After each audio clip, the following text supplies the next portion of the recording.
Kepada beliau dengan segala hormat kami persilakan falyatafadhal. Allahumma shalli ala Muhammad.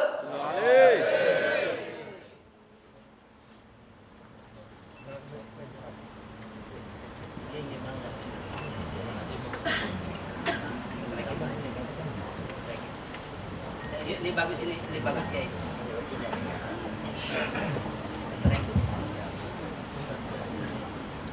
Assalamualaikum warahmatullahi wabarakatuh. Bismillahirrahmanirrahim. La haula wa la quwwata illa billah. Asyhadu an la ilaha illallah wa asyhadu anna Muhammadar Rasulullah. Allahumma shalli ala sayyidina Muhammadin wa ala alihi wa sahabatihi ajma'in, ma ba'du. Para sesepuh alim ulama al-mukarramun, asatidz al-muhtaramun, hadirin dan hadirat rahimakumullah. Perkenalkanlah, malam ini saya ingin menyampaikan rasa bahagia yang sedalam-dalamnya, bahwa malam ini saya berada dalam habitat saya sendiri, sama seperti saya di sana juga ada marhabananya, ada istighosahnya, ada majlis zikirnya. Hanya bedanya istighosah kita di sana, di pesantren itu setiap malam, setiap pada Isya. Nah, setiap malam Sabtu di pantai. Ya, bangunannya 25 kali 25. Sekarang udah penuh, udah luber keluar sana. Kemudian majelis taklimnya dan sebagainya. Walhasil di sini juga banyak kiai, saya juga kiai ya. Ya, aku juga saya kiai. Itulah pikiran saya, sehingga masyarakat sudah sah menyebut saya kiai, dan banyak mempercayakan anak-anaknya pesantren di tempat saya. Lama-kelamaan saya sepertinya yakin betul bahwa sorga sudah ada di kantong saya.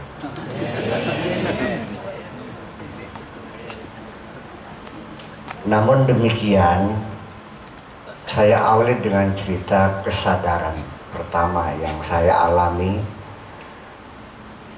Suatu ketika saya habis ceramah di Kandekdikbud Indramayu, dulu namanya Kandekdikbud. Hari Rabu, saya masih ingat, jam 9 sampai jam 11. Pada zuhurnya ke Indramayu Barat di Kandang Haur. Jadi begitu saya langsung saya pergi di tengah jalan sholat zuhur di Masjid Celeng namanya, Masjid Lo Bener. Setelah selesai saya sholat, sambil menghirup udara segar, memulihkan tenaga, akan melanjutkan ceramah, tiba-tiba masuk tukang beca dengan celana pendek yang sudah kusut masai, kaosnya basah kuyup karena keringat, habis bawa gabah dari Cantigi sekitar 13 km lah. Lalu dia ambil sarung dari jok, sarungnya bergulung-gulung seperti ada per-perannya. Lalu dia pergi air wudhu dan bersolat, topi juga nggak punya, diikat kepalanya dengan sapu tangan. Saya sambil selonjor di serambi masjid. Begitu melihat dia sholat, saya mengatakan, ya, bagaimana bisa diterima amal orang tanpa ilmu? Wa kullu man bi ghairi ilmin ya'malu a'maluhu. Nah, seperti itu dalam pikiran saya, sehingga saya di dalam hati saya menghina tukang beca tadi. Dan Allah tahu, wallahu alimun bidzatis sudur. Ini mah golongan wala bedolin ini. Paling-paling robil ngalamin. Begitu saya mencaci maki tukang beca, saya merasakan bila sautin wala harfin, nggak ada suaranya, nggak ada hurufnya, isinya kamu Kiai Kunyuk, kamu Kiai Babi, kamu tidak hebat, yang hebat tukang beca itu. Lalu saya dengan nada sinis dihinakan, jangan bermimpi engkau masuk surga kalau di hatimu masih ada kesombongan seperti itu. Ini persoalan pengalaman spiritual orang mungkin berbeda-beda. Yang tadinya saya sudah sangat yakin betul masuk surga, sampai bulu roma saya meremang-remang lama itu bertahun-tahun. Artinya saya ini selamat atau enggak? Dan dari itulah saya banyak mempelajari psikologi kesombongan, baik dari Al-Quran, Al-Hadis ataupun kajian-kajian, ya, sekalipun kajian-kajian orang kafir sekalipun, ya, kayak Sigmund Freud dalam psikoanalisis, Alfred Adler dalam Science of Living, semuanya saya baca semuanya. Ternyata memang itu betul teguran untuk saya, karena Nabi sendiri mengatakan bunyinya tidak seperti tadi, jangan bermimpi masuk surga, ya, tapi mengatakan begini, la yadkhula ahadukum al-jannata man kana fi qalbihi mithqalu habbatin minal kibriya. Artinya dijamin nggak bakal bisa masuk surga. Lam itu artinya menjamin tidak akan, ya. Siapa ahadukum, siapa saja, maka nafi qalbihi, orang yang di hatinya masih ada mithqalu habbatin minal kibriya, seberat atom sekalipun ada kesombongan di hatinya, jangan berharap bisa masuk surga. Yang jadi pertanyaan sekarang, ibu-ibu pengen masuk surga enggak? Lalu ada sombongnya enggak? Bapak-bapak pengen masuk surga juga? Ada sombongnya enggak? Banyak. Sudah pernah masuk surga belum? Ini kasusnya, kita pengen masuk surga sudah keburu sombong dulu. Sedangkan makhluk Allah yang pernah berada di dalam surga karena kesombongannya diusir lagi kok. Bagaimana kita belum pernah masuk bisa masuk membawa sombong? Siapa dia itu? Iblis. Sombongnya iblis seberat apa? Seupil sombongannya. Dia bukan sombong tidak mengakui Tuhan, dia mengakui. Kalau urusan ma'rifat, saya kira iblis lebih ma'rifat dari Bapak Kiai kok. Iblis tidak mengingkari Tuhan, dia mengakui. Tetapi sombongnya ini yang menjadi persoalan. Dan sombongnya tidak banyak kok, seupil. Apa seupil tuh? Secuil. Ya, secuil. Apa sih? Hanya sekedar merasa aku lebih baik dari Anda. Itu aja.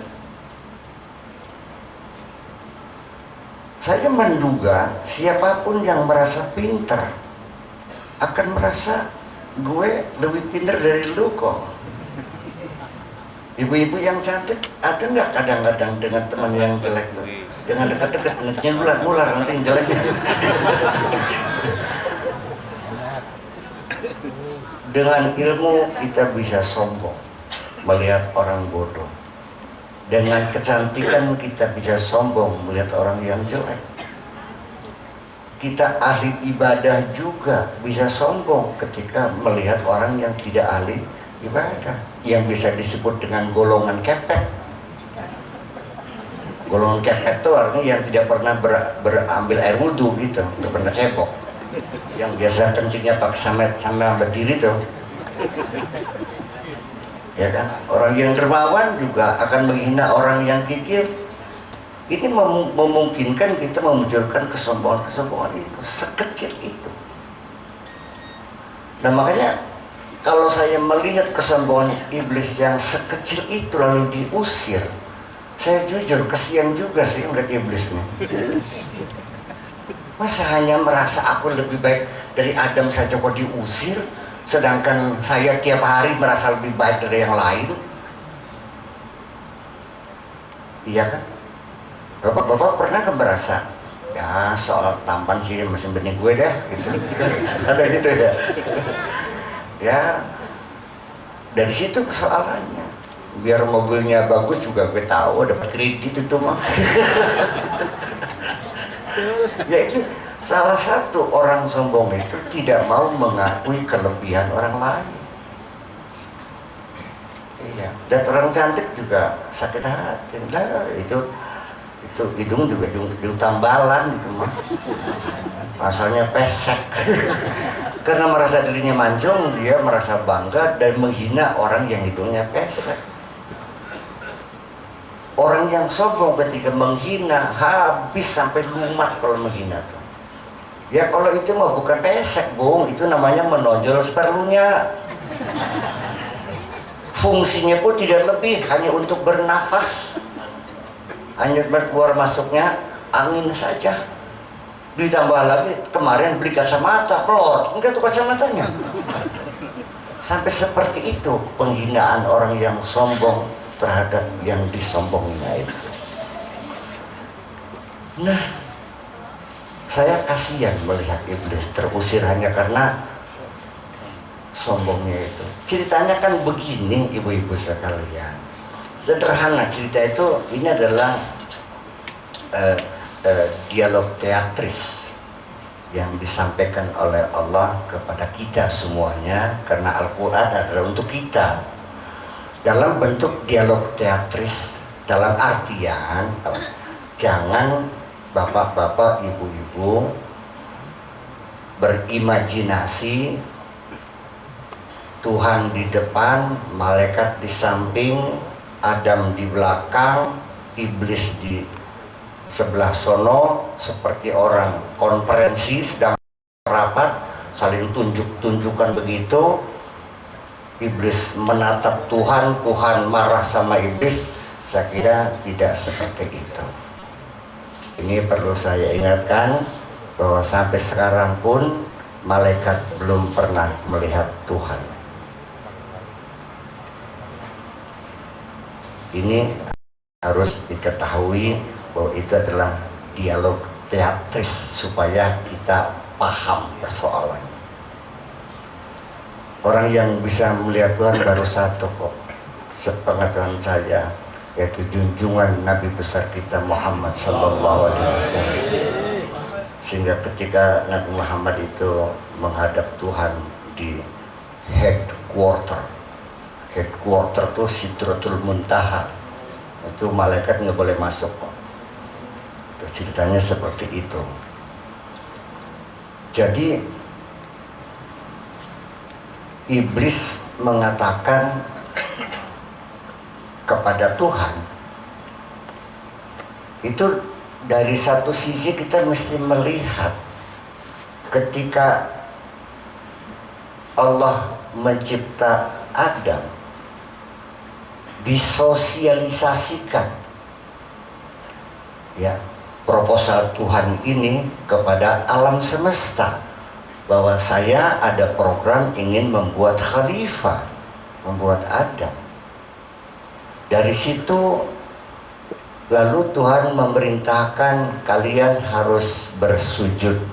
Bersujud pun bukan menyembah, tetapi membantu, membackup, mendukung, menuruti, ya, membantu. Nah, inilah bukan sekedar menciptanya, karena posisi Adam dijadikan khalifah di atas mereka, maka sesungguhnya yang keberatan bukan hanya iblis sebetulnya.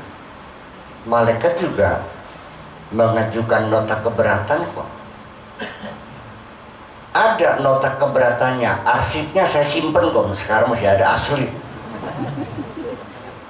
arsipnya.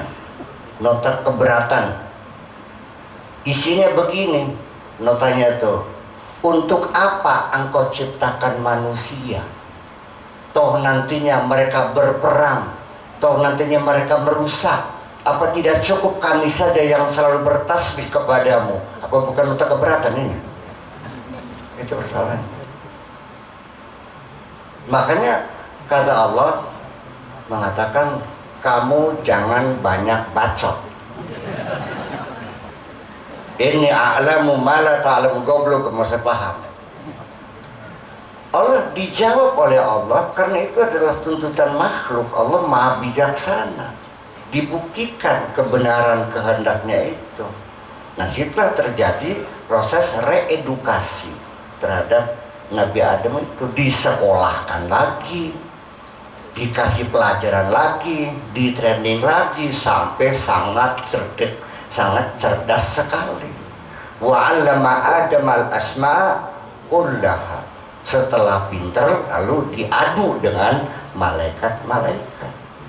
Wa qala ambiuni bi asma'i haula'i in kuntum ta'lamun. Coba ini apa? Ini apa? Nggak tahu. Malaikat ini apa? Nggak tahu. Qalu subhanaka la ilma lana illa ma 'allamtana.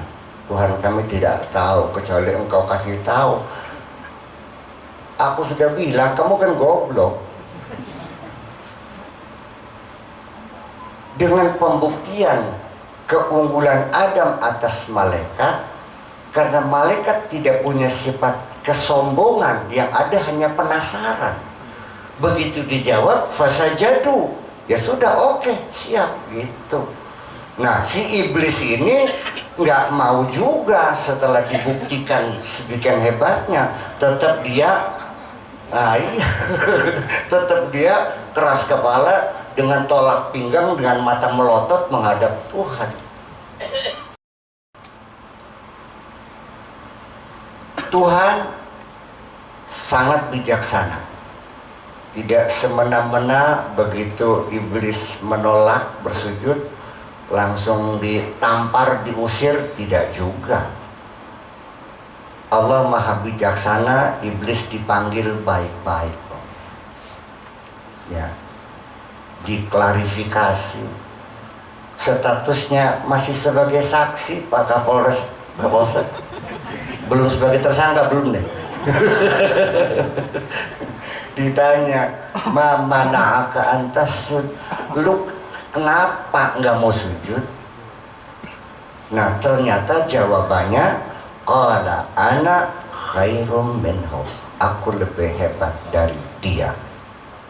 Ini yang keledinya. Kenapa? Teridentifikasi jawaban itu jawaban somsom, merasa dirinya lebih baik. Kalau saya sebagai manusiawi biasa, ya orang merasa lebih baik mah wajar-wajar aja lah, kan gitu. Iya kan? Jadi kenapa saya merasa kasihan sama iblis? Ya menurut saya kok persepele banget, masa merasa lebih baik saja nggak boleh? Ya, kalau saya waktu itu sudah terlahir, saya akan berikan bantuan advokasi kok. Gimana sih? Ya artinya begini, dasar goblok lo iblisnya. Ngomong sama Tuhan kok songong gitu.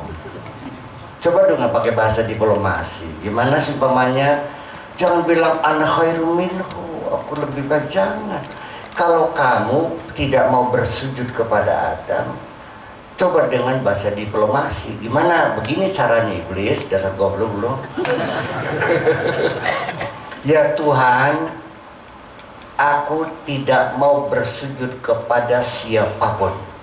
Aku hanya bersujud kepadamu saja. Selamat nggak? Sujud nggak dia? Enggak kan? Tapi selamat kan? Ya dasar goblok. Nah, jadi artinya bahwa orang sombong itu identik goblok juga. Bahkan kalau ada orang pintar lalu kesombongannya muncul, dia menjadi goblok. Ini diuji kayak apa gobloknya iblis. Mari kita lihat argumentasi iblis.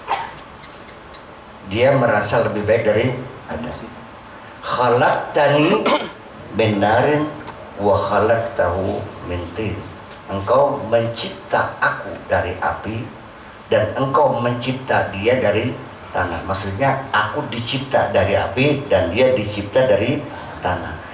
Bahasa tadi khalaqtani min nar itu artinya tetap iblis masih mengakui Allah sebagai pencipta.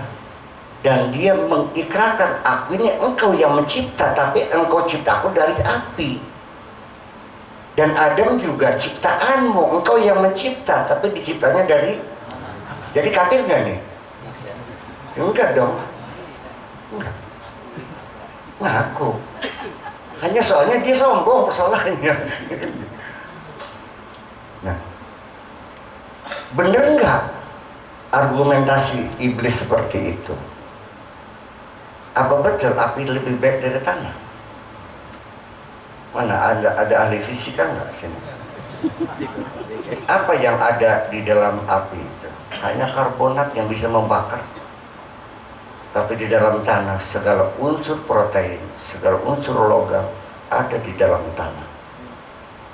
Jadi mana yang lebih hebat? Hebat tanah atau hebat api? Jadi pintar tuh kok iblisnya. Yang jadi persoalan. Tuh demikian. Karena dia dikeluarkan, dasar goblok, diusir tidak ada rasa penyesalan, nggak ngaku salah, nggak menyesal, malah terus menantang. Oke. Goblok lagi kata Allah. Di persona non gratakan di kerajaan sorga. Oke. Bayangkan. Permintaan. Kata Allah, silahkan. Yang penting kamu cepat keluar. Satu, sok ngomong kata Allahnya. Aku minta dikasih umur panjang sampai kiamat. Oke, innaka minal munzarin. Umur kamu panjang sampai kiamat. Sudah, sana keluar. Jangan lama-lama, cepetan. Ntar ada lagi, sok cepetan. Jangan lama-lama, cepat keluar. Apa lagi mintanya? Berilah aku izin menggoda seluruh umat manusia supaya menjadi teman aku di neraka. Oke, saya kabulkan. Yang penting kamu keluar. Jadi iblis menggoda kita adalah seizin Allah. Betul nggak? Kita ngeri juga kadang-kadang begini.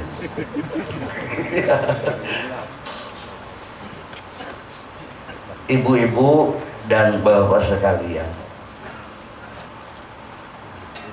begitu Allah mengizinkan dua permintaannya, innaka minal munzarin. Yang kedua dikasih izin untuk menggoda manusia, juga sama sumpahnya iblis kepada Allah bukan demi langit demi bumi, tapi dia bersumpah dengan kebesaran Allah juga. Qala fa bi'izzatika la ughwiyannahum ajma'in. Saya mendapat kesulitan menerjemahkan kata-kata iblis yang diuraikan Al-Quran ini. Bagaimana terjemahannya? Paling-paling didemonstrasikan sajalah. Gini, qala iblis berkata, fa bi'izzatika, bi'izzatika, ba ini namanya baul qasam, artinya demi. Kalau qasam itu demi, artinya li yufidu makna taukid, menunjukkan sangat pasti. Izzatun, kebesaran Allah, suatu kepastian, dua kali pasti. La ughwiyannahum ajma'in, lamnya lam taukid. Ughwiyannahum, sudah berapa? Sudah 4 ya. Ughwiyannahum, nun taukid sakila sama dengan nun taukid khafifah 2, sudah 6. Ajma'ina taukid lagi 7. Jadi artinya sama dengan iblis mengatakan dalam bahasa Indonesia pasti, pasti, pasti 7 kali nih. Baru bertiga ya, pasti 4, terus pasti 5, pasti 6, pasti 7. Kamu kugoda semua. Jangan khawatir, kata iblis. Seperti itu. Sambil mengepalkan tangan dan matanya merah. Sambil membanting memukul meja. Itulah dendam kesumat iblis kepada kita dan itu diizinkan. Setelah keluar di luar, lalu iblis menari bersorak-sorai gembira. Tetapi kemudian kata Allah, wahai iblis, jangan terlalu gembira, kamu kuizinkan semuanya itu. Silakan kau goda semuanya, tapi ingat, siapapun manusia di dunia ini melakukan kesalahan apapun, asal dia sadar salah dan minta maaf, pasti ku maafkan semua. Melongo lah si iblis. Goblok banget. Ini namanya kerja bakti dong namanya. Udah capek-capek nggak ada hasilnya. Wah, kata iblis, kalau begini nih sama seperti melukis di air. Udah capek-capek goda, ditampuni lagi sih. Selesai. Disitulah lalu iblis melihat statement Allah seperti itu, akhirnya muncullah kecerdikannya sedikit kecerdikannya, yaitu dia karena Allah berjanji mengampuni siapapun yang meminta maaf kepada Allah karena sadar masih berdosa, maka iblis lalu merubah strategi dan taktik menggoda manusia. Artinya kalau hanya mengajak orang berdosa, iblis sia-sia. Maka yang menjadi strategi perjuangan adalah bukan orang itu sekedar berdosa, tapi bagaimana caranya supaya orang tidak merasa berdosa gitu. Ini yang paling mengerikan. Dan itu dia. Makanya orang sombong gak bisa masuk surga, sulit. Iya. Ya karena sombong nggak merasa berdosa. Kalau tidak berdosa, kapan bertobatnya? Kalau orang tidak bertobat, masuk neraka, masuk surga. Orang berdosa tidak bertobat, neraka apa surga? Ya berarti sombong mencegah kita masuk surga. Benar. Mengapa tidak? Logis kan gitu. Nah di sini persoalannya, dan saya merasakan orang kalau sombong itu sulit untuk dikritisi, sulit untuk ditegur, sulit dikasih masukan, sulit dikasih ide. Ujung-ujungnya melotot sambil marah menggurui saya. Jadi bilang, saya mau cerita dulu. Ini orang yang sombong, sulit untuk dikasih tahu. Saya ini kan di Indramayu kan ogot-ogotnya imam masjid. Itu ogot-ogot tuh. Inohongnya lah. Gitu, pedolannya gitu. Saya ini ketua forum komunikasi imam masjid. Tugas saya meningkatkan kualitas ibadah umat melalui pelatihan-pelatihan imam masjid, mengelola uang masjid, koperasi masjid, sampai bacaan-bacaan sholatnya, kefasihannya, semuanya itu rutin. Nah, dana untuk membina imam masjid ini 1,5 miliar setiap tahun untuk saya dari Pemda Indramayu ini. Saya sudah melakukan pelatihan bacaan Fatihah dan sebagainya. Suatu malam saya mengecek gitu ke masjid-masjid yang ada di Indramayu, biasa sekalian ceramah, sekalian berangkatnya sebelum maghrib supaya sholat maghrib di masjid ini, sholat isya sana gitu, memonitoring gitu. Tiba-tiba ketika sholat isya itu ada imam, suaranya bagus, makharijul hurufnya juga bagus ya. Tetapi ada kesalahan bacaan tuh. Begini bacanya, Alhamdulillahirabbil alamin arrahmanir rahim maliki Terus lagi iyyaka na'budu wa iyyaka nasta'in ihdinas siratal mustaqim. Kuping saya kan seperti kesengat tawon nih. Tang saja. Ya, salah. Jadi akhirnya setelah selesai sholat saya tegur Pak Imam, saya sanjung dulu supaya jangan tersinggung kan. Saya paham kan bacaannya bagus, makhrij hurufnya bagus, timingnya tepat, waktunya bagus, sudah. Cuman ada kesalahan tadi itu, kalau mau dibaca langsung jangan ar-rahmanir-rahim, jangan diidghamin, dikeluarkan huruf terakhirnya ar-rahmanir-rahim mima, ar-rahmanir-rahim mima, ya ar-rahmanir-rahim kan. Nah, terus lagi yang keduanya iya karena budu iya karena nasta'inu, jangan nasta'ini, nggak ada fi'il mudhari majrur nih. Betul pakai ya, ada nggak fi'il mudhari majrur?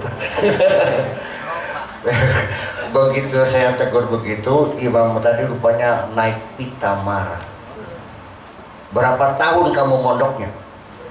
Saya ini 20 tahun jadi imam di sini. Gitu. Dia tidak tahu saya obat-obatnya imam. Soalnya setiap pagi tunda nggak pernah datang, pakai wakil aja, nggak pernah ikut penataran. Akhirnya ya saya punten Pak Imam, saya bilang saya mondok mah gak lama, cuman ya tahun 58 sampai 71 saya di Babakan Ciwaringin, pesantrennya 13 tahun. 71, 72 itu saya di Irak sama Gus Dur. Kemudian 73, 74 saya di Syria, kemudian saya di Libya, kemudian saya di London, kemudian saya di Tunisia, semuanya 20 tahun. Saya menjawab dia begitu tuh sambil sombong juga. Nongol juga, gak sadar saya sombong. Bayangkan, saya bertahan untuk tidak memunculkan kesombongan, karena melihat orang marah-marah dengan sombong, muncul juga sombongnya. Makanya saya masih meremang-remang saja, bulu roma saya ini bakal selamat apa enggak. Ternyata hal seperti itu kita kurang memperhatikan. Makanya ada satu hal yang perlu diingat bersama, bahwa ibadah hati ini sesungguhnya yang paling hebat dibandingkan ibadah-ibadah fisik. Ibadatul qulubi khairun min ibadatil jawarih. Itu persoalannya. Jadi kalau kita hati kita tidak beribadah, bisa semuanya menjadi salah semuanya. Itu yang jadi persoalan. Bapak-bapak dan ibu-ibu sekalian, kita kembali bagaimana iblis menggoda. Sekali kita disuruh melacur, kita kalah nurut iblis. Tapi karena masih ada majlis pikiran, masih ada marabanan, masih ada istighosahan, masih ada sholat berjamaah, itu masih hotline-nya masih nyambung. Kita ditegur, muncul penyesalan lagi, tobat lagi, ya. Kalau kadang-kadang ya sholatnya kadang-kadang rajin, ya 5 waktu nggak bertiga, kau boleh ba'diyah gitu ya. Tapi ya kalau malam minggu ya nggak lupa keramat tunggaknya. Jadi, oh nggak ada ya. Jadi mana Jatinegara?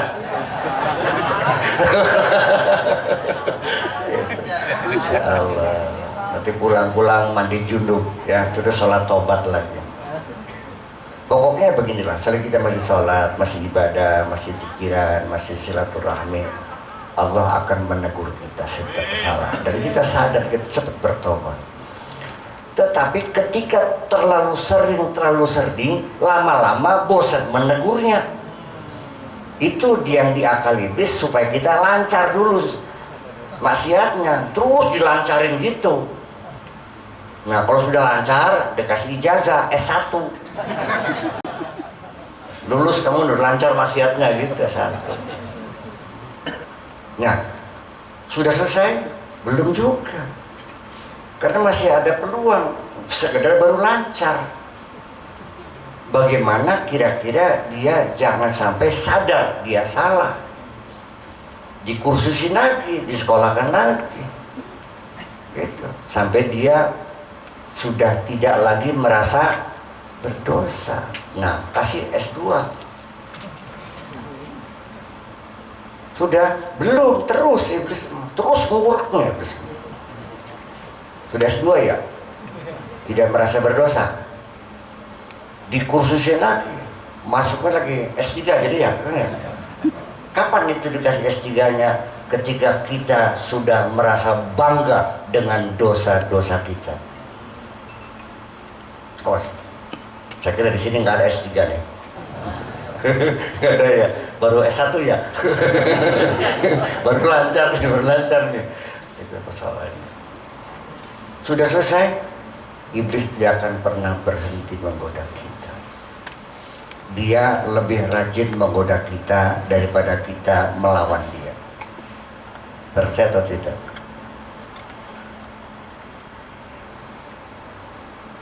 Kita berdiri, iblis berdiri. Kita duduk, iblis berdiri. Kita melek, iblis melek. Kita tidur, iblis melek.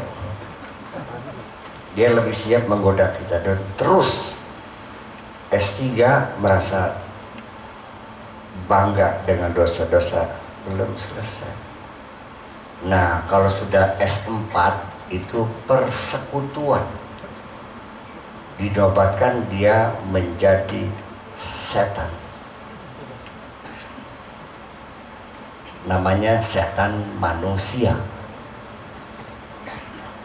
Dan setan-setan manusia ini ditempatkan oleh Allah untuk menggoda para nabi-nabi, para ulama-ulama saleh. Walaqad ja'alna likulli nabiyyin aduwwa syayatinil insi wal jinni. Kata Allah, percaya silakan, enggak, udah enggak apa-apa. Kita yang jadi ulama jangan kira setannya juga ulama juga. Kitanya S3, setannya S10. Ya lebih licik, bukan lebih cerdas ya, lebih licik dari kita. Jadi setiap nabi itu selalu dipasangi musuh-musuhnya. Terdiri dari syayatinul insi, setan-setan manusia, wasyayatinul jinni, wasyayatul insi wal jin, setan jin dan manusia. Ini manusia, ini setan bersekutu. Kalau dilihat dari sini namanya setan manusia, kalau dilihat dari sini namanya manusia.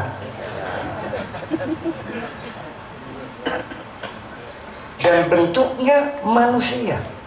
Nah, kalau ini S berapa teh persen S4 ya? Insyaallah. Di dunia mah enggak ada maksudnya. S3, S4. Bentuknya bukan lagi jin, tapi berbentuk manusia. Cara menggodanya lebih efektif, lebih efisien daripada setan-setan jin. Kalau setan jin mah sekedar berbisik di telinga, membujuk di hati. Tapi kalau berbentuk manusia, Bu, pakai rok mini, pahanya mulus lagi, bajunya transparan, nggak pakai BH lagi. Apa enggak bergetar lutut saya? Bergetar, gelembusung. Iya, ngopiok kan, gemeter saya, Masya Allah. Ya ini kan sehari-hari saya dihadang oleh setan-setan yang berbentuk manusia. Setiap pulang ceramah di tengah jalan diberhentikan oleh setan berbentuk manusia. Ya lumayan lah, cantik juga sih. Kulitnya merah, apalagi masih usia muda, umur 15, 16 tahun. Mengerikan sekali. Begitu saya buka jendela, Neng, saya haji, enggak apa-apa, haji juga boleh.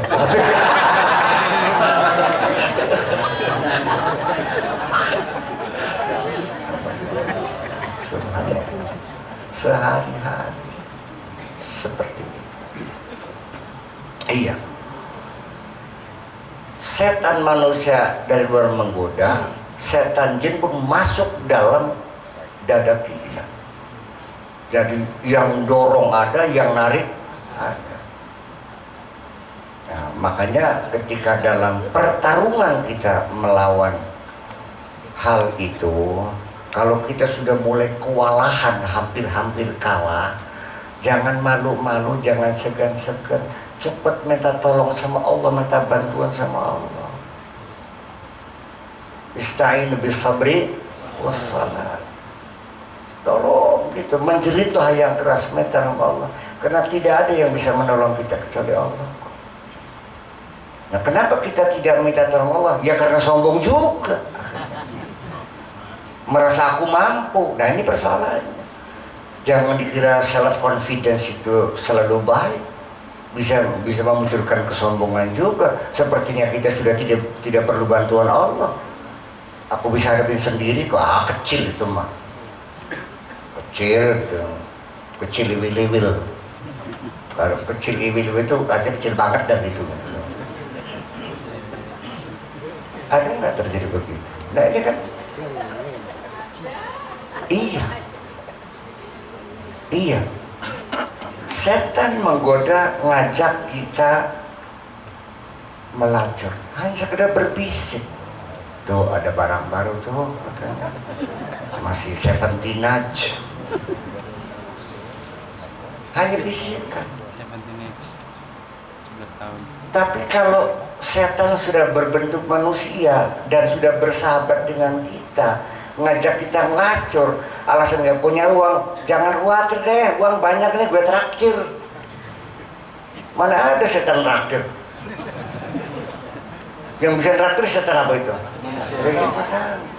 Makanya udah, setan yang berbentuk manusia lebih efektif dan lebih efisien. Bahkan saya bisa maksa. Nah, bayangkan, apa tidak mungkin saya juga menjadi setan juga? Jangan bilang tidak mungkin. Gak ada urusan, mau kiai mau ulama bisa saja. Dan ini sering terjadi kan. Banyak yang kiai yang suul khotimah juga kan. Apa termasuk saya juga? Tidak mungkin, mengapa tidak? Makanya ini kita mesti waspadai sekali lagi. Nah, setelah S4 itu sudah mengambil alih tugas, job description-nya setan, mengambil alih tugas-tugas setan kepada manusia.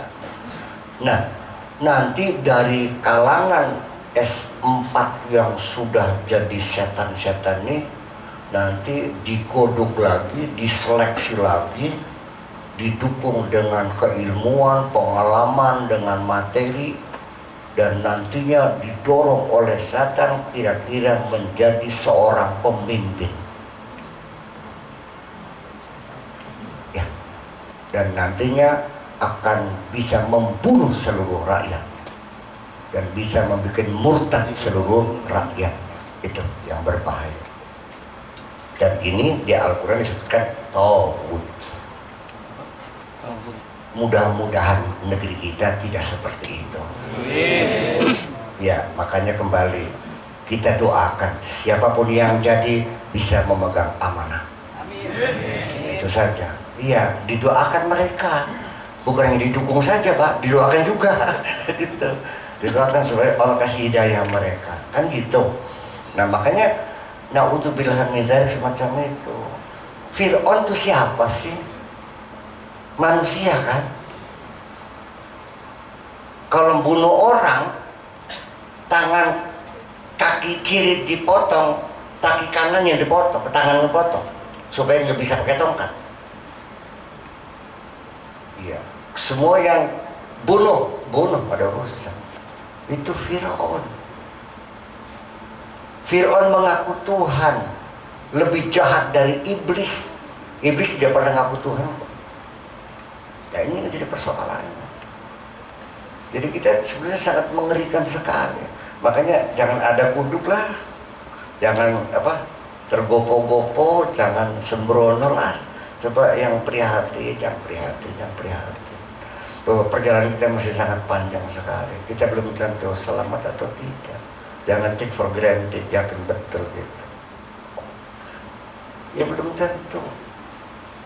Setiap hari perlawanan kita dalam diri kita tidak selalu menang kok. Sering kalah. Betul nggak? Godaan yang ada di dalam diri kita, apa setiap hari bapak-bapak menang? Oh, enggak. Saya aja masih banyak kalahnya kok. Kalah 3 kali baru menang sekali. Nanti kalah, menang, kalah, menang. Itu sudah hebat. Ada menangnya. Iya. Yang jawab kalau kalah. Jadi 100 kali baru menang sekali. Gitu. Ada yang menang sekali. Seperti cewek-cewek Indramayu yang rambutnya dicat-cat tuh. Kalau mudik sholat Idul Fitri menang sekali setahun. Kalahnya 364 ya. Habis itu ya setidaknya hilang, mau kenanya hilang lagi. Itu juga lumayan daripada enggak ada menangnya. Oh iya. Ya itu ada menangnya sekali kali kemarin. Jadi kalau bapak ada yang kalah menang, wah hebat ya itu. Sekali menang sekali kalah itu namanya berimbang itu. Udah cukup, sudah lulus tuh paling hebat tuh. Nah ternyata bahwa iblis itu akhirnya dia membuat manusia menjadi lebih jahat dari dirinya. Dia menggoda manusia minta izin. Dia panjang umur juga minta permohonan. Dan dia tetap masih mengakui Tuhan, tapi dia mengakal-akali manusia sampai kepada lebih jahat dari dia, sampai dia menjadi tandingan Tuhan. Ana rabbukumul a'la, aku adalah Tuhanmu yang tertinggi. Ini manusia yang mengatakan, bukan iblis. Yang mengatakan ana rabbukumul a'la siapa?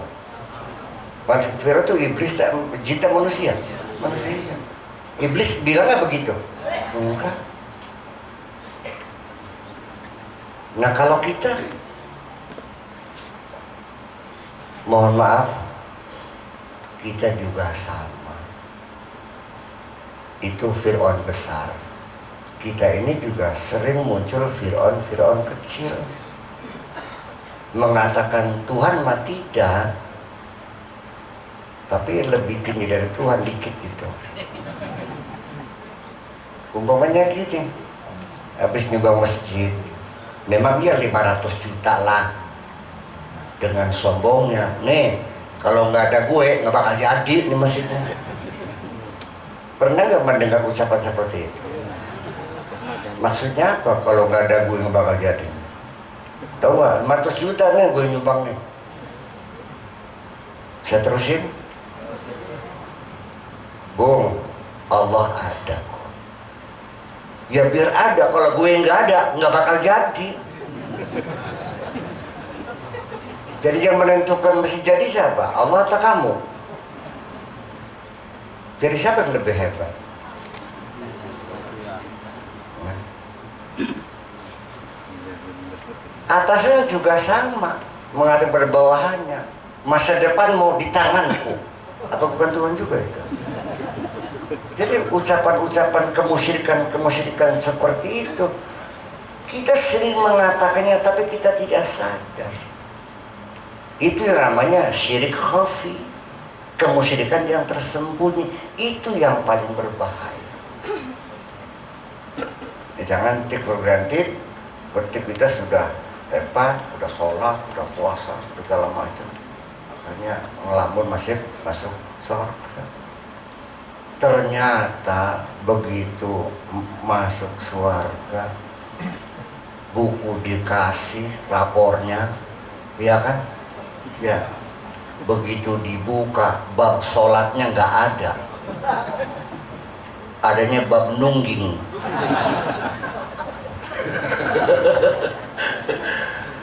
Jungkel, kata orang itu meleding namanya. Meleding. Artinya bokongnya ke belakang. Kenapa? Karena sujud dengan meleding itu sama. Hanya bedanya saya di depannya atau di belakangnya. Kalau saya di depan Bapak sedang bersujud, saya di depan, saya melihat Bapak sedang bersujud. Tapi kalau saya ada di belakang Bapak, saya melihat Bapak lagi meleding. Sekarang Tuhan kita di depan atau di belakang? Apa kita Tuhan segala-galanya di depan? Seringkali kita memposisikan Tuhan di belakang kita. Ketika kita utang banyak, minta tolong adik nggak bisa, nolong kakak nggak bisa, tangga bisa. Setelah pepes semuanya, setelah gagal semuanya, baru akhirnya minta sama Allah. Baru ke Astana Gunung Jati puasa 40 hari di sana. Jadi Allahnya di belakang atau di depan? Di belakang. Jadi sujud depan meleding. Iya, justru kata itu. Jadi yang jadi persoalan nanti tidak semudah itulah gitu. Maka mesti kita mesti berhati-hati. Ittaqullah, waspada, waspada. Ittaqullah itu waspada, mewaspadai diri kita sendiri. Saya ingin mengatakan dari sisi yang lain. Mungkin kita merasa banyak sedekah, banyak infak sekarang. Berapa kambing hari ini? 12 ya? 10, mungkin ada uang segala macam. Dan di dunia ini banyak orang dermawan ya, gak masjid, anak yatim semuanya. Ini take for granted, meyakininya bahwa saya masuk surga karena amal saya banyak. Ya, karena dia setiap amal dicatat pakai kalkulator gitu. Saya juga dulu pernah nyatetin pahala tuh, cuma yang ngebeleduk 2 kali. Kebanyakan dikit. Sejak itu saya sudah tidak pernah menghitung pahala lagi kan. Jadi sampai saat ini saya kalau ceramah sudah tidak cerita pahala lagi. Ngapain sih? Mau hitung ngijir sama Allah? Iya kan, itu persoalannya. Kalau Allah dicerita pahala silakan saja, kekuasaan Allah ya. Tapi saya mah kiai ya, nggak boleh dong bagi-bagi pahala sama orang. Ya kan, saya tidak menjanjikan apa-apa kok.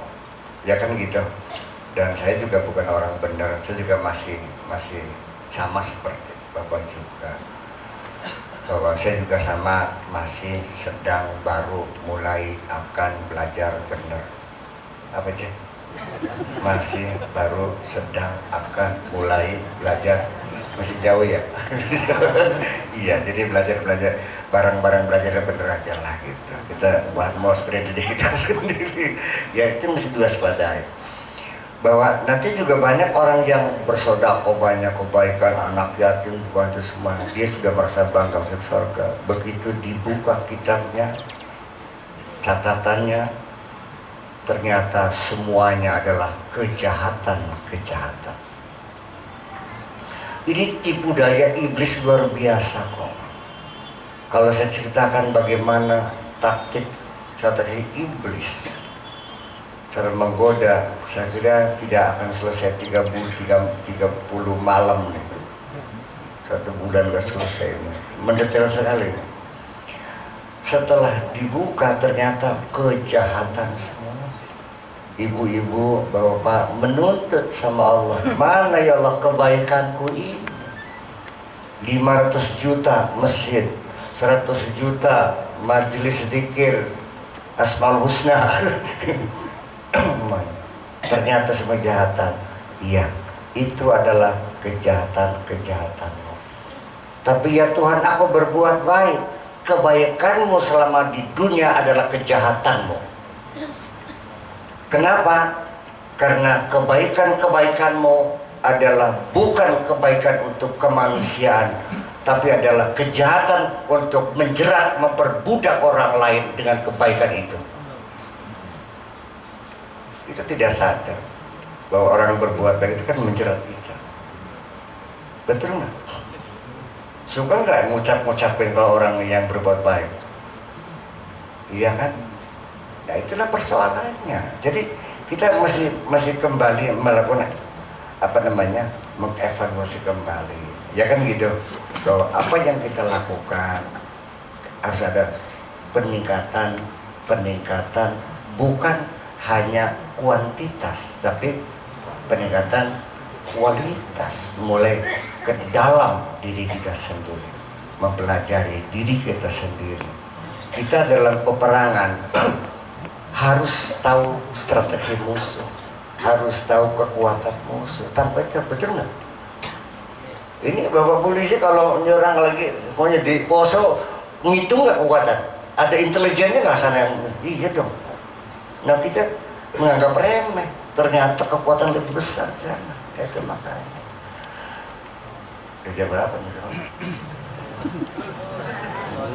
Udah jam 11. Tadinya rencana saya mau ada buka dialog tanya jawab sebenarnya.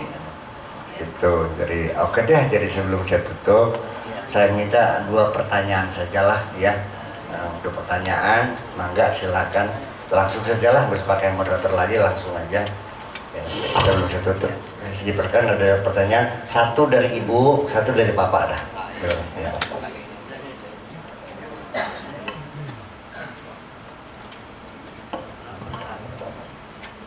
Ibu-ibu dan bapak-bapak, sebelum Kiai menutup ceramahnya ada sesi tanya jawab.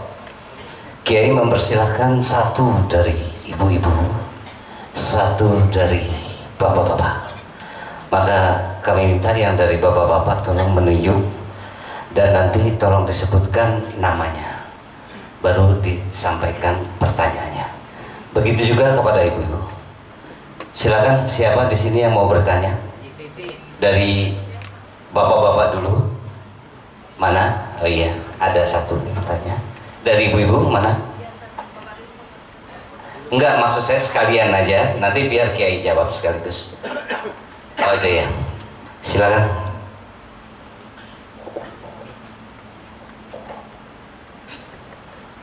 Assalamualaikum warahmatullahi wabarakatuh.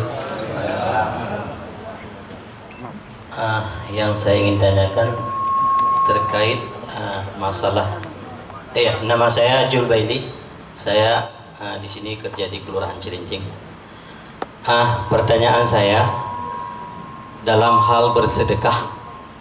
Terkadang kita mendengar bahwa ada yang mengatakan bahwa bersedekah itu ada, kita dengar ikhlas dan tidak ikhlasnya. Nah itu memang terkait masalah hati. Nah apabila kita menunggu kapan ikhlasnya, ya kemungkinan tidak akan pernah bersedekah. Tetapi ya kita lakukan terus.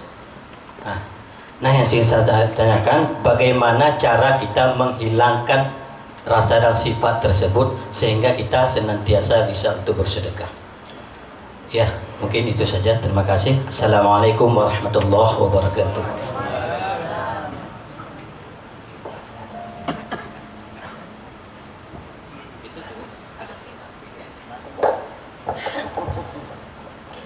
Mohon izin Pak Kiai, saya Ibu Vivi. Saya mendengar Pak Kiai tadi menerangkan firman Allah bahwa Allah tidak akan memberikan cobaan berat kecuali sekedar dengan kemampuannya. Ada yang dicoba dengan sakit lama, rumah, kendaraan, dan juga harta habis. Bagaimana kita akan mensikapi bahwa itu semuanya kita akan mampu gitu Kiai. Terima kasih. Assalamualaikum warahmatullahi wabarakatuh. Ini 2 pertanyaannya berat-berat semua nih. 1 lagi bisa Kiai? Mangga. Assalamualaikum Kiai. Iya masa saya kakak ketiga. Iya. Sehubungan dengan masalah iblis diusir dari surga Kiai. Kemudian kari-kari Nabi Adam juga terusir dari surga. Yang saya tanyakan, bukankah seorang Rasul itu maksum? Sementara selama ini dalam pikiran kita terusirnya Nabi Adam dari surga karena kesalahannya mengikuti apa yang disarankan oleh iblis. Bagaimana kita menyikapi masalah ini? Demikian Kiai. Assalamualaikum warahmatullahi wabarakatuh. Begini, enak ini ya. Ikhlas yang dimaksudkan oleh Pak siapa namanya? Pak Zubedi Ini ikhlas bahasa Indonesia, apa ikhlas bahasa Betawi, apa ikhlas bahasa Arab? Kalau ikhlas bahasa Betawi, orang punya utang nggak bayar-bayar, dah gue ikhlasin aja, artinya gue usah bayar, gue ikhlasin aja deh gitu. Jadi ikhlas itu artinya tidak meminta imbalan, gue ikhlas deh, tidak minta imbalan. Tetapi sesungguhnya ikhlas itu sendiri itu boleh saja di dalamnya ada imbalan, tetap sebagai keikhlasan juga. Seperti para rasul, para nabi terdahulu itu selalu mengatakan demikian. Inni lakum rasulun amin, fattaqullaha wa ati'un. Wa ma as'alukum alaihi min ajrin in ajriya illa ala rabbil alamin. Di situ unsur imbalan, pahala, unsur bayaran tidak merusak keikhlasan mereka. Asal imbalannya bukan dari manusia, tapi dari Allah. Wa ma as'alukum, aku tidak minta dari kamu min ajrin, tidak minta bayaran. In ajriya illa ala rabbil alamin, bayaran saya, upah saya hanya dari Allah saja. Ini salah satu unsur. Jadi keikhlasan itu bukan berarti hanya sekedar tidak minta imbalan. Minta imbalan juga masih dalam status ikhlas. Hanya bagi saya supaya lebih jelas ini bahwa ikhlas ini bukan persoalan tidak minta imbalan, tetapi di dalam juga profesionalisme juga menjadi unsur penting yang sangat substantif dalam pekerjaan yang ikhlas. Nggak bisa asal-asalan. Kalau orang kerja asal-asalan kan kelihatan nggak ikhlasnya kan. Sambil marah-marah sih, sambil nggak ngadep hatinya kan. Pasang tembok miring, nyuci piring masih kotor, ya, nyebokin anak masih bawa pesing lagi. Habis lagi berantem sama suaminya sih, nyebokin saya dibanjur aja anaknya gitu, karena nggak dibersihkan. Jadi begini, seperti apa sih yang itu? Satu, ketika Anda terdorong berbuat kebaikan apapun, satu, minta dikonfirmasi yang mendorong kamu ini siapa. Sebab iblis juga bisa saja mendorong kita berbuat baik. Suruh bikin masjid, namanya masjid teror ya, suruh nyantunin orang, sama. Kalau persoalan dermawan mah, apalagi sekarang lagi musim pilpres, banyak orang dermawan sekarang. Punten ya, dermawan semua sekarang, bagi-bagi di semua kan ya. Tapi untuk siapa? Kan bukan untuk Allah. Siapa yang mendorongkan? Bukan Allah. Jadi jangan sekali-kali kita hanya karena beringin membangun masjid lalu yakin ini disuruh Allah. Iblis juga bisa bikin masjid. Jadi satu, siapa yang menyuruh kita berbuat itu? Yang jelas Allah atau bukan. Yang kedua, kita bekerja sesuai dengan perintah Allah. Mana mungkin kita akan minta upah dari Allah kalau yang nyuruh kita bukan Allah. Banyak sekali kita hampir kebanyakan apa yang kita kerjakan itu didorong oleh nafsu kita. Wa ma ubari'u nafsi inna nafsa la'ammaratun bisu. Allah tidak nyuruh kok, yang nyuruh oleh nafsu. Ketika minta bayar sama Allah, dari mana kamu ada dasarnya? Ya yang nyuruh kamu siapa? Ada orang ngaspal jalanan Cilincing, bukan saya menyuruh nih Pak. Selesai diminta upah sama saya, mana kata bayarannya? Bayaran apa? Bisa ngaspal. Yang nyuruh siapa? PTN, ya minta sana. Masa minta sama saya? Masa Allah mau digituin? Kerja buat siapa? Minta sama siapa? Dari mana kita tahu bahwa itu disuruh oleh Allah?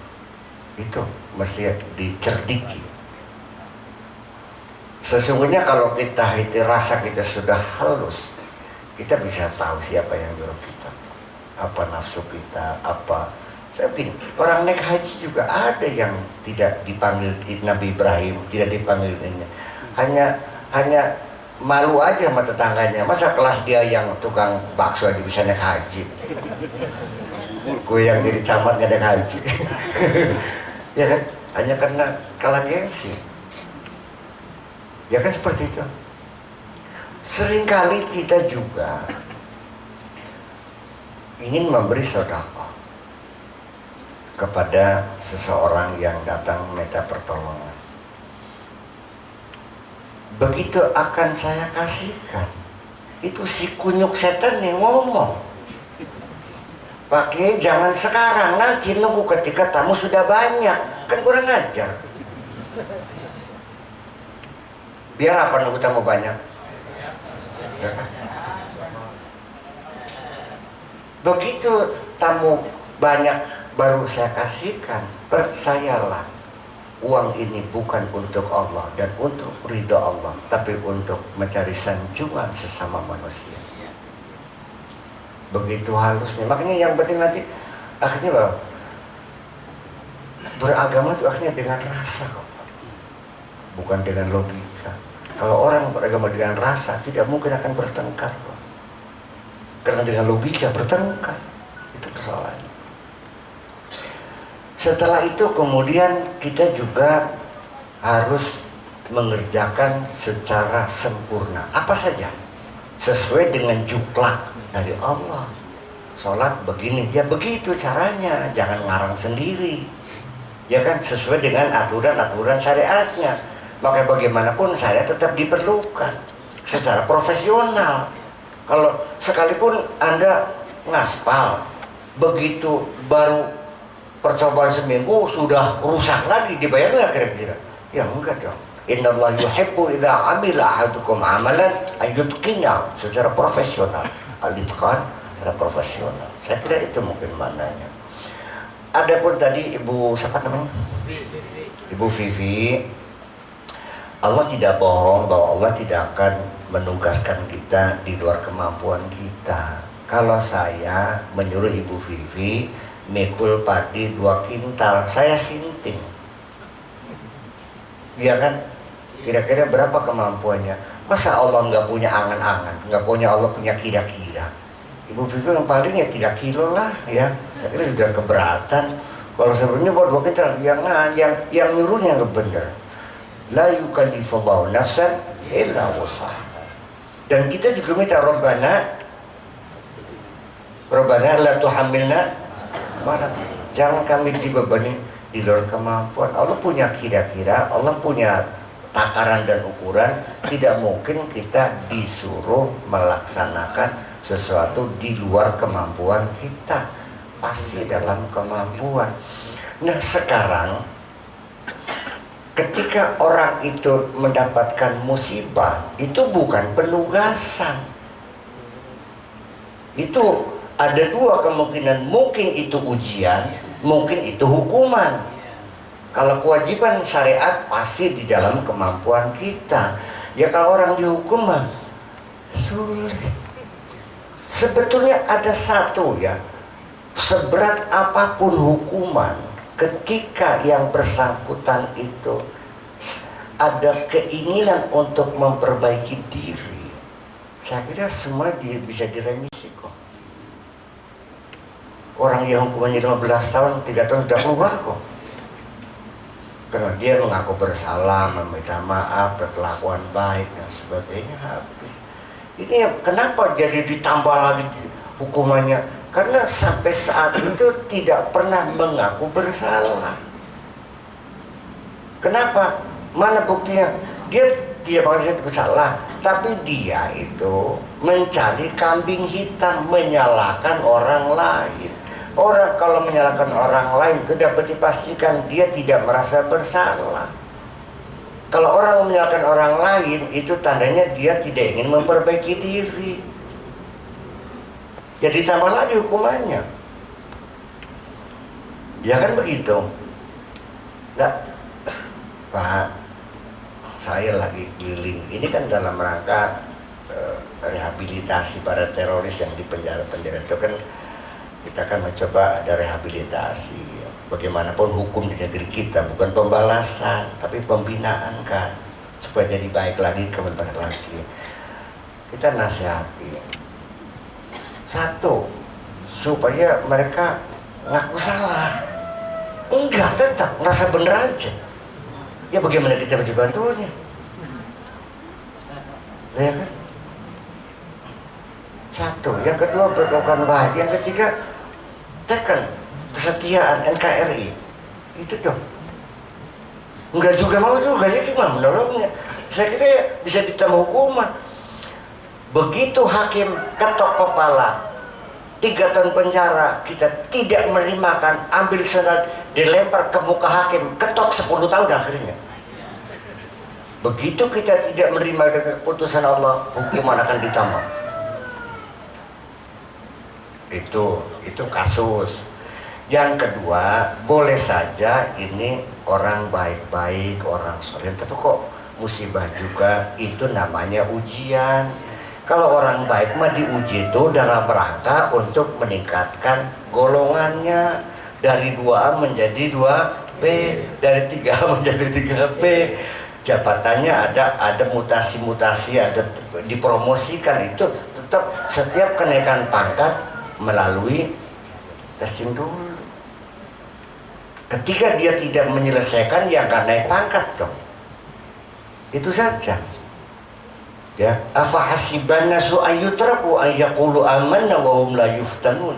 Mana mungkin kau mengatakan beriman lalu tidak kami uji, kata Allah gitu kok. Jadi bersiap-siaplah. Jadi ada 2. Kalau kita menghadapi kesulitan, coba introspeksi. Gue ini lagi diuji apa dihukum, gitu aja. Yang cerdas dikit dah. Iya, segera. Kalau itu salah, segera perbaiki. Allah tidak akan membiarkan hambanya menjadi menderita di dunia. Allah Maha Pengasih dan Maha Penyayang. Tapi satu syaratnya, kita harus segera memperbaiki, itu saja. Begitu kira-kira ya. Kemudian apa tadi yang terakhir pertanyaan?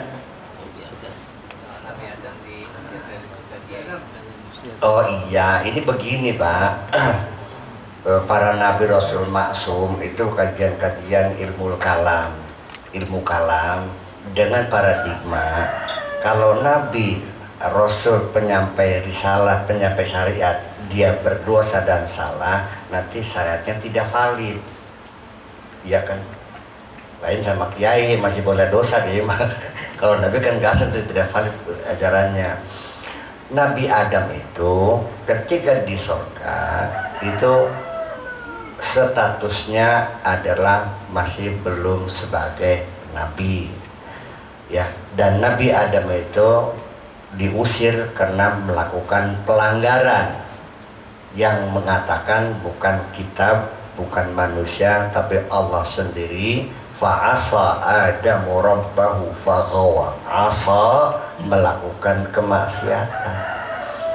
Kemaksiatan apa sih? Maksiat makan buah kuldi. Kayak apa buah kuldi itu Pak? Kayak korma, kayak jambu. Saya baca di kitab-kitab tafsir, ada 51 kitab tafsir saya buka. Ya karena sekarang mah gampang buka tafsir, tinggal klik-klik. Kalau dulu ya capek, sekarang mah enak ya pencet gitu. Ya tinggal tik, hilang lagi, ganti lagi, kan gitu. Cari halaman sekian, tik lagi. Kalau nggak ngerti maknanya, buka tolong kamus, nongol kamusnya. Kalimat apa pencet lagi, gampang. Itu. Ternyata hampir semuanya mengatakan buah itu seperti korma. Ada lagi seperti anggur. Saya menjadi tidak masuk akal, mana mungkin surga yang sebegitu hebatnya, sebegitu besar kenikmatannya, makan tinggal, minum tinggal, tidur tinggal, les, mandi tinggal, biur, kencing tinggal, ya. Segala kenikmatan, masa tergiur hanya sesuatu yang seperti korma. dalam angan-angan kemampuan saya berimajinasi, saya yakin buah khuld itu lebih hebat dari sorga itu sendiri. Mesti berkilau, mesti gemerlap, nggak mungkin dong. Nah, begini, para mufassirin pada zaman dahulu kala, saya tidak menyalahkan, karena memang kemampuan manusia itu berbeda-beda dan belum punya alat bukti tentang makna itu. Cuman begini, kalau dilihat dari ayat-ayat Al-Quran sendiri, tafsir Quran bil Quran, itu sangat kelihatan sekali kok. Fawaswasa ilaihima syaitanu liyuriyahuma min sawatihima. Setan menggoda supaya Adam dan Hawa memperlihatkan kemaluannya. Ketika mereka makan buah khuldi itu dalam keadaan telanjang bulat. Makanya wa khatifa yakhsifani min auraqil jannah. Pertanyaan saya, laki telanjang, perempuan telanjang, makan apa tuh?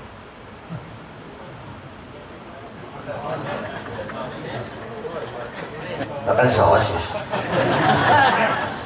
Nah, itu persoalannya, sehingga bahwa persoalan seksual adalah persoalan yang sangat laten di dunia. Nggak ada pandang bulu, nggak tukang beca, nggak kiai, sama pada lanangnya. Makanya kita yang penting hati-hati, jangan berdekat-dekatan, jangan berintim-intiman dengan jenis lain. Silakan, asal jangan terlalu. Awalnya iya, pulang dianterin, ya sama-sama gurunya, ya kan, sekolahnya jauh, hujan, nanti dibecok kan gitu. Lama-lama nggak ada lubang, nggak ada batu, kok sering direm motornya. Ayo, ya. Akhirnya menjadi pengkhianatan. Saya paham kemanusiaan itu sekali. Jadi yang seperti itulah, makanya begini, Al-Quran itu firman Tuhan, bahasanya halus, indah, mulia, ya kan gitu. Sehingga untuk menunjukkan makna-makna yang kasar menggunakan simbol-simbol yang halus. Seperti nenek gitu ngajarin cucunya, Neng jangan berak dong. Masa bilangnya berak? Jadi apa, Nek? Ya nyanyi lah gitu. Joget ke apa? Ya udah joget. Jadi kalau berak bilangnya, Nek joget, maksudnya berak. Nek kencing, jangan kencing dong. Apa sih? Apa ya? Nyanyi deh, ya deh. Sehari dua hari, Nek nyanyi. Oh kencing, Nek joget, berak. Satu malam neneknya lupa rupanya. Cucunya, Nek nyanyi. Ya malam-malam lu nyanyi, ngapain sih? Bes pagi aja deh, udah gak tahan pengen nyanyi. Lupa tuh. Yaudah di telinga pelan-pelan katanya. Akhirnya suruh nyanyi di telinga pelan-pelan.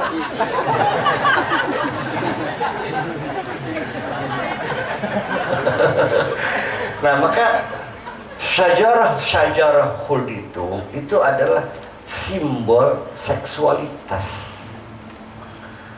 Kenapa menggunakan kalimat simbol ini? Nggak pantas dong kalau seandainya Allah bicara seperti ini. Fakula ragadan haitsu syi'tuma, silakan makan minum sekenyang kamu, hanya satu, jangan ngentot. Pantas nggak? Itu persoalannya. Punten ya. Iya dong, kecuali ini buah khuldi. Yang namanya syajarah itu dalam bahasa Inggris juga kalau family tree itu turunan. Syajaratul ansab itu turunan. Jadi hubungan sanggama yang nanti menimbulkan turunan. Itu bukan seksual persoalannya. Makanya boleh dikatakan hampir semua lelaki lemah dalam menghadapi ini.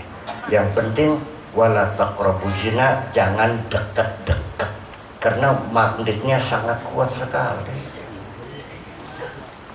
Ya benar saja ini. Saya sering melihat seorang laki-laki yang berselingkuh.